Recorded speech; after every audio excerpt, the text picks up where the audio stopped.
Hello guys, good morning. So shall we start the retina quiz that happened yesterday on the Telegram group? So are you ready? Okay. So the first question is an anatomy related question regarding retinal blood supply. Okay. See, retinal blood supply is very important. It has got a dual blood supply. So one, as you all know, is the central retinal artery. Now the central retinal artery is a branch of ophthalmic artery and it supplies the inner 6 layers out of the 10 layers of retina. Okay. So that means it supplies the inner 2/3 of the retina. Which one? The central retinal artery. So come again. The central retinal artery supplies the inner 2/3 or the inner 6 layers of the retina. What about the outer 4 layers? The outer 4 layers or the outer 1/3 is supplied by choriocapillaries. Is that clear? It is supplied by choriocapillaries, right? So there are two blood supplies. So the first question asks central retinal artery supplies inner half of retina, inner 1/3 of retina, inner 2/3 of retina, outer 2/3 of retina. So the answer is inner 2/3 or the inner 6 layers of retina supplied by the central retinal artery, which is a branch of ophthalmic artery. Is that clear? Okay. Now moving on to the second question, identify the false statement regarding diabetic retinopathy. See, diabetic retinopathy is a very important topic. So let's see which is a false statement here. Duration of diabetes is the most important risk factor for diabetic retinopathy. Yes. See, it is even more significant than the glycemic control itself. Is that clear? Duration is more important than the sugar control. So how does that, what does that imply? So for type 1 diabetics, the duration as a risk factor is calculated after puberty. Okay, so the post-pubertal duration is the risk factor for type 1 diabetics to develop a diabetic retinopathy. Okay, so that is why the importance of screening and the recommended screening time is after 5 years of diagnosis in case of type 1 diabetes. Now type 2, when do you screen for diabetic retinopathy? You screen immediately after diagnosis of diabetes. Yes. So duration, how long the patient has been a diabetic is very important as a risk factor for diabetic retinopathy. So option A is a true statement. Option B, diabetic retinopathy is more common in type 2 diabetes. No, it's actually more common in type 1 diabetes. Good morning, BU. Good morning. So diabetic retinopathy is more common in type 1 diabetes. Okay, so we've already identified the false statement. Now, DR rarely develops before puberty. Yes, I told you, no? So that is why post-pubertal duration, that is the risk factor for type 1 diabetes, because before puberty, it's kind of unusual for the kid to develop diabetic retinopathy. So that is true. Better renal function after renal transplantation improves diabetic retinopathy. Yes, it improves diabetic retinopathy if you maintain your good renal status. And suppose the patient is in an end stage kidney disease, definitely has diabetic retinopathy, probably actually would have proliferative changes, proliferative diabetic retinopathy. See, most often if a patient has nephropathy, diabetic nephropathy, he will have proliferative diabetic retinopathy. And if that patient were to undergo renal transplantation, his diabetic DR status would actually stabilize or improve. Is that clear? So that is a true statement. So the question here asks for a false statement. So false statement was option B. Okay, moving on to the next question. Which of the following drugs aggravates macular edema? So basically this is a topic, a very important topic, which talks about drugs causing macular edema, drug-induced maculopathy. Okay. So pioglitazone, yes, pioglitazone is one of the thioglitazones. So thioglitazones, they do cause they do cause macular edema. So if a patient has macular edema, it is going to aggravate it, which is true. Hydroxychloroquine, no. Hydroxychloroquine on the posterior segment affects the optic nerve. It doesn't affect the macula, the retina as such. Okay, it is toxic to the ganglion cells, so it affects the optic nerve. So you get an optic neuropathy in hydroxychloroquine. So we already Got our answer. Oh, which of the following drugs aggravates macular edema? We already got pioglitazone. Okay, vigabatrin, that anti-epileptic drug, it actually affects the visual fields. It affects the peripheral retina. It doesn't affect the macula. It affects the peripheral retina, causing a constriction of visual field. Brolucizumab is an anti-VEGF, yes, which is actually given for diabetic macular edema as an intravitreal injection, is given as a treatment. Okay. All right. Layers of retina may be visualized on. Yeah, this is a very important question. It's actually asked in May INICET. So anyway, let's see what the answer is. Layers of retina may be visualized on option A, fluorescein angiography. Guys, fluorescein angiography will give you an idea about the retinal vasculature, not the layers as such. That is ruled out. Fundus autofluorescence. See, fundus autofluorescence will give you an idea only about one particular layer of the retina, which is RPE, because it contains lipofuscin. So autofluorescence is based on the inherent fluorescent property of lipofuscin. And where is lipofuscin present? In RPE, retinal pigment epithelium. Yes, very good, BU. So again, it's not fundus autofluorescence. So if you want to visualize the retinal layers, OCT, yes, OCT, optical coherence tomography. So OCT is the investigation. So it was an INICET question, so you need to know. B scan. See, B scan can give you an idea about the posterior segment. Yes, you can detect retinal detachment, posterior vitreous detachment, a lot more things. But it doesn't give you an idea about the individual retinal layers. You can't visualize the retinal layers as such. If the retina is detached, yes, I will know that the retina is detached. If there is a vitreous hemorrhage, I know there is a vitreous hemorrhage. Yes, but I will not know, cannot visualize the retinal layers on B scan. Is that clear? B scan means ultrasound. Yeah. Now, next one, most common second malignancy in retinoblastoma. Guys, retinoblastoma is a very important topic. It's a hot topic. Okay.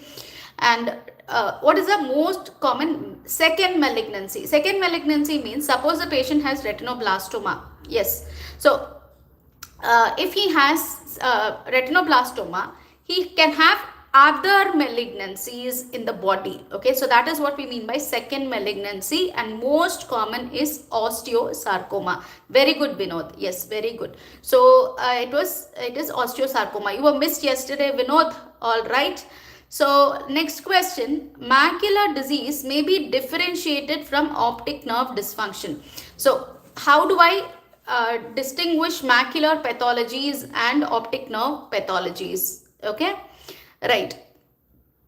I'll come to your point, BU, 1 second. Visual acuity, see, visual acuity will be decreased both in optic nerve dysfunction and macular pathology. So that is not the way we can distinguish between the two. Amsler's grid. See, Amsler's grid, I can, so what was the question? Macular disease may be differentiated from optic. Yes, Amsler's grid is a test, is a macular function test. Okay, it will be normal in optic nerve pathology. Nothing, okay, maybe that's the answer. Let's see. Visual field testing. See, visual field can be abnormal in macular pathology and in optic nerve dysfunction. In macular pathology, you can get a central scotoma. Yes, mostly a central scotoma. In optic nerve dysfunction, you can get like in optic neuritis, you can get a central scotoma, you can get a centrocecal scotoma. If you're having a arteritic AIO, when there can be an inferior altitudinal hemianopia. So that is not, I mean, it can be used, but is it very specific? Not as good as Amsler's grid. Anyway, let's look at option D, Hess chart. Hess chart for neither macular nor optic nerve function. That is a test for your ocular motility range, how much you have range of eye movement. So not at all. It is irrelevant to this question. Okay, option D is irrelevant, ruled out. Option A, irrelevant, ruled out. Between B and C, between Amsler's grid and visual field testing, which is the best to differentiate macular pathology and optic nerve pathology? Your Amsler's grid, because it is a proper macular function test. Is that clear? Okay, now BU, pinealoblastoma is not that common. Okay, it is one of the second malignancies, yes, but it is only in hereditary retinoblastomas. Yes, and even in hereditary retinoblastomas, only 5% of them will get pinealoblastoma. Okay, so one of them, most common is osteosarcoma. Yes. Oh, No worries, no worries. Join our test and discussion. You will be very, very confident. No worries, I'm anyway here. All right. No, we'll move on to the next question. Most common cause of neovascularization at macula. See, neovascularization at macula means we are talking about CNVM basically, because choroidal neovascular membrane typically occurs at the macula, CNVM.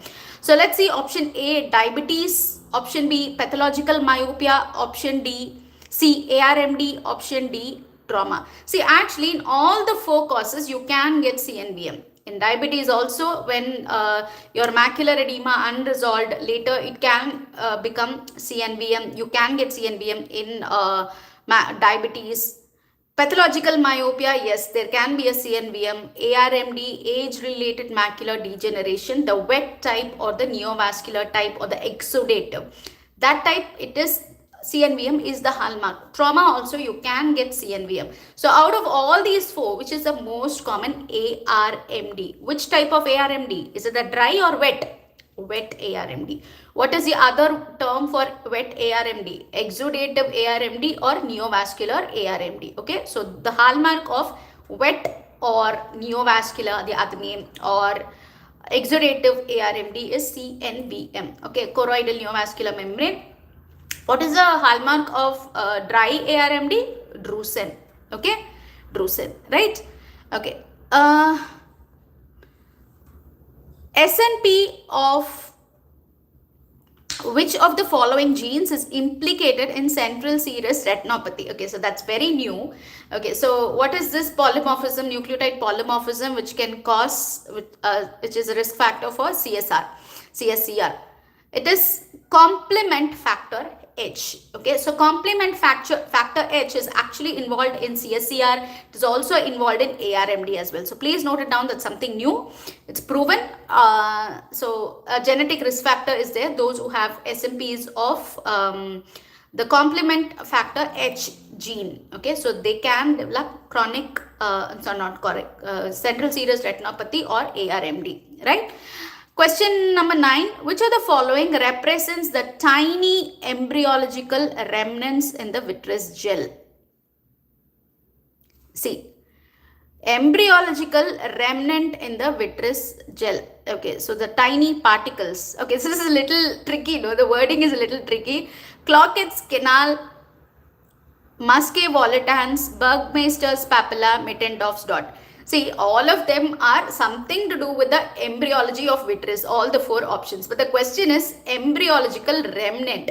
See, Clockett's canal is not a remnant as such. It's completely regressed. Okay, completely regressed. There's nothing, we can't even see it. So probably not. Maybe the wording should have been more specific, tiny particles or something like that. Musquet volitans. Musquet volitans are those incomplete regression leading to small tiny particles in the vitreous gel. Represents the tiny particles. Okay, so Musquet volitans is the answer. Okay, Bergmeister's papilla is when it has failed to regress. It is persisting. It is persisting at the optic disc end. That was Bergmeister's papilla. Mittendorf's dot is when the vitreous embryological origin, okay, when the hyaloid artery, the same hyaloid artery which was persistent at optic disc, you had Bergmeister's papilla. If it is persistent at the posterior pole of lens, that is Mittendorf's dot. Yeah, I know that was a little difficult. Okay, question number 10. Type of retinal detachment seen in persistent fetal vasculature. So when the hyaloid artery or the primary vitreous does not regress. Yes, it does not regress, but it is also hyperplastic. We call it PHPV, persistent hyperplastic primary vitreous. That was an old term, but it is still, we tend to use that very often. So it is actually called PFV now, persistent fetal vasculature, because the hyaloid artery is actually the fetal vasculature. Okay, so if it is present, it has vascular elements and also fibrous elements, because any new vessel is always having a fibrous element. So when it is having a fibrous element, what will it do? It will contract. When it contracts, it's going to pull. What is a synonym or the other name of the word for pull? Traction. So you will get tractional retinal detachment. Don't mug this up. Okay, see, just remember, always new vessels will have a fibrous component as well, and fibrous components will contract. Yes. See this scar has fibrous element, right? So it'll contract. Okay, so it gives that little pull. So pull means tractional retinal detachment. Yes, very good, Vinod. All right. Okay, so we've done with 10 questions. Yes. Yaar adu? Tamil paiyan. Okay. Tamil speaker. Yeah, I just met with a small accident 2 days ago.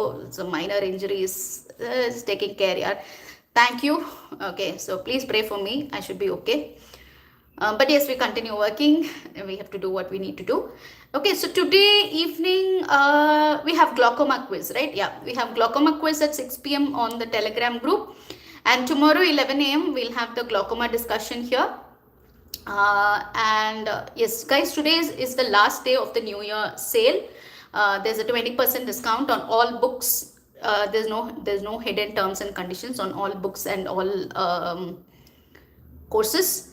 And the test and discussion, if you want to join, I think there is a link to the description in the description, so you can click on that and join. So we have 3 batches, one for the May INICET, one for the NEETPG 2026. So your tests and discussion will be valid until whenever the NEETPG 2026 exam is announced. So it will be covered till then. So we will not be asking you for extra money to extend your course for that.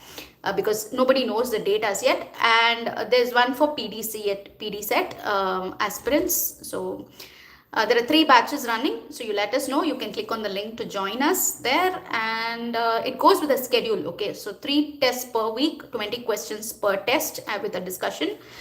And what else? So that's it. So I will see you tomorrow. Yeah, tomorrow 11. Tomorrow is Sunday, no? Yeah, so tomorrow I will see you at 11 with the glaucoma discussion. Evening 5 p.m. we have fundus walk. Evening 6 we are going to decode all the images that we've done through the week. And also I put up questions for you. Let's do Opthal MCQ series. I put up both on YouTube and on Instagram. So please take a look, participate in that. All right. So have a good day, all of you. See you guys. Bye-bye.